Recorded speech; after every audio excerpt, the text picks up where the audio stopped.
Hello and welcome. I'm Tammy and I'm here at the Sewing Cafe. Today we're talking about our little Always in Your Hearts kit to make a drawstring bag, which you'll probably see around, but we've included a little bonus zipper pouch. Is that not the sweetest little zipper pouch? Okay, so in your kit you are getting the panel, the drawstring, and a zipper.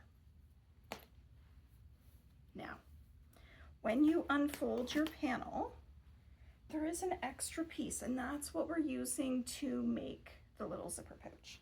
And I've actually cut it out of this one here. So you can see I have this giant hole.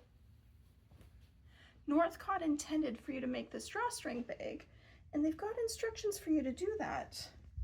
But there was this extra little piece of fabric that was printed, and I'm like, well, what are we gonna do with that? We don't wanna waste it. So a zipper pouch it is, and I'm going to walk you through those steps. So first of all, you're going to cut it out. If you have a rotary cutter or ruler, you can use that. Or if you don't, just use your fabric scissors. Any pair of scissors can be fabric scissors. Just make sure you haven't cut paper with them so that they're sharp enough. Okay, so you can't quite see the full piece, and unfortunately the tripod I have here with me, it's not going to be possible. But what I can do is measure the piece, and to where I've cut it, I am at 11 3/4 inches. So I'm going to divide that in half. So I can go 1, 2, 3, 4, 5, 6. This line right here, right where this 6 is where I want to be cutting. So for me, I'm going to put my finger on one side, I'm going to swing my ruler around, and then I'm going to use some of the other registration marks I have on this ruler to make sure that I'm straight. I'm also going to take a minute and just pull the fabric straight underneath this ruler because I can see that it got pulled a little out of whack. With the looser weave stuff like this, it's not impossible for it to get pulled a little bit crooked. So that's why I just took a second to kind of straighten it out a bit. So we're going to go like this. I'm feeling pretty good about that. I'm going to go ahead, hold my ruler tightly and cut, moving my handle on as I cut. Now you could easily draw a line with something with the ruler and then cut with scissors if you needed to. And now that I'm cut and I have my two pieces, I can just square it up so that they're absolutely identical. Clearly that wasn't quite in the center. Of course, you don't want to trim too much off. So you want to keep as much of the bag as you can. I'm just going to quickly do that. Okay. Now you're going to want to finish the edges of this in some way. You could do a French seam. I'm just going to run it through a serger because that's what I have. But if your machine has overlock stitches, you could use those. If it doesn't, just a zigzag could be enough. Try to pull it in a little bit tighter because it's a loose weave. And you don't want it to kind of make it go all mangly on the edges.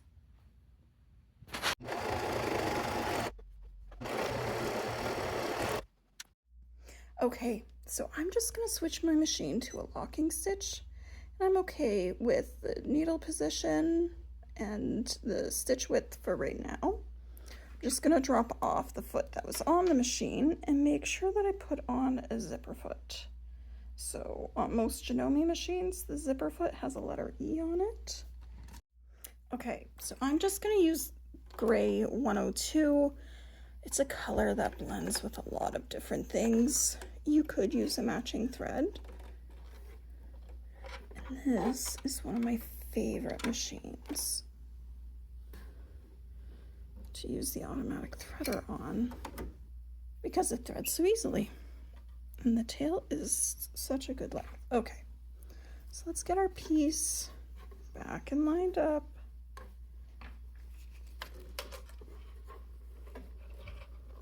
Just gonna put that zipper pull right out of the way. Line my presser foot to the edge, and away we can go.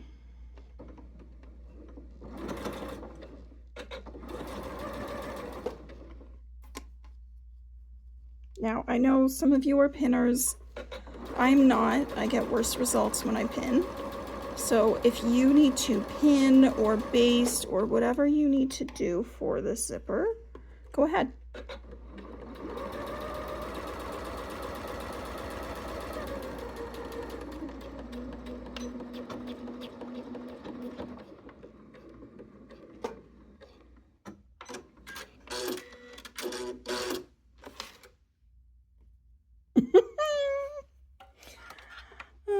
Don't we do some of our best sewing when we don't have the bobbin in? So I'm gonna make sure the bobbin looks like the letter P. Going to put it in, make sure I get it under that little tension piece there. On this machine, I just pull it around like that. So helpful. Okay, and there's a handy little diagram on the bobbin case, in case you forget.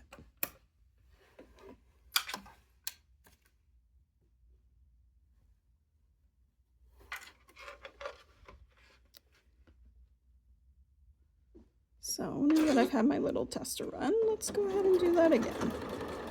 Okay, so now that that's sewn, I could press this, or I can just make sure I pull it tight.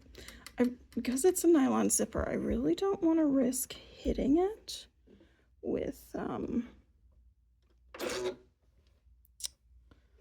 iron. Just gonna top stitch this down. Keep it nice and flat.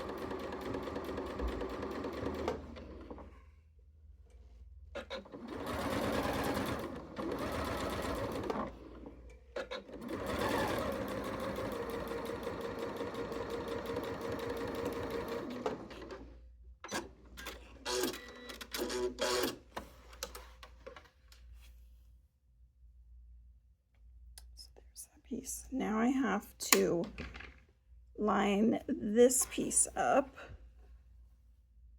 I've got my serged edge, so I'm going to put it face down on top and line up that edge.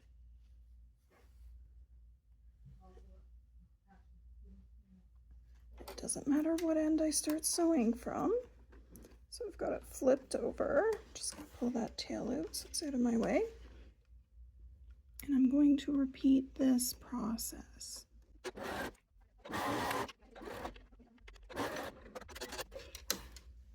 Need to top stitch that piece as well.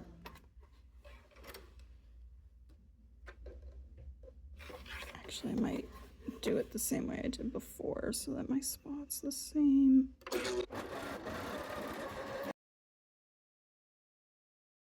Now you can snip this piece of the zipper off. Make sure you have the zipper pull in the middle somewhere, and you can snip that piece of the zipper off, even to the edge of this fabric. Actually, I'm going to open it a little bit bigger because that's my turning point. And I'm going to trim off those ends as well.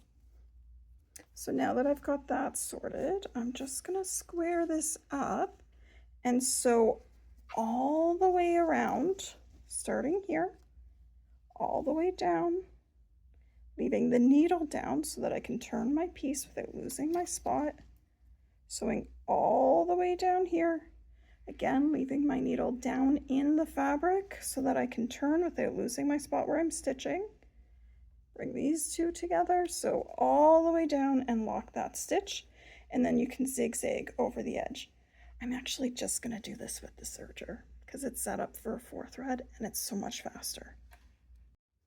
The serger is a really nice to have tool. It speeds things up, but it's definitely not something you have to have. And if you feel like you need pins when you're at the serger, I highly recommend using quilting clips instead. Just gonna lift that up a little bit. There we go. Started.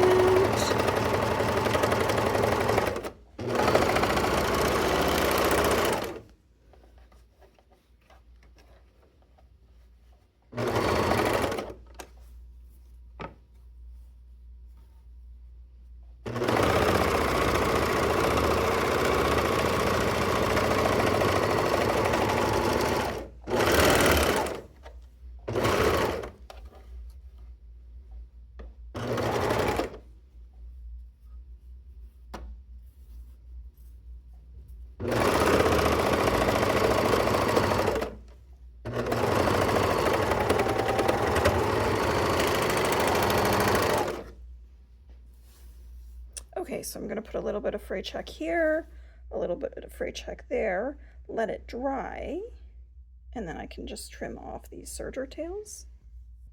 Now, when I go to flip this inside out, I'm obviously not trimming these corners, which you've sometimes been taught. Just cut that off. So I'm going to flip one edge down and one behind. I'm going to hold this point, and then as I turn it inside out, I'm going to push just on that point right there. And look how nice of a corner you get. So let's do that again. Let me just trim those. I know that's secured in, so it's fine. Okay. One towards, one to the back. Gives me my point. I hold on to that as I push it through. And then I've got my point there. So I can come like this after I do those ends. And now I've got my super cute little zipper pouch. Is that not sweet?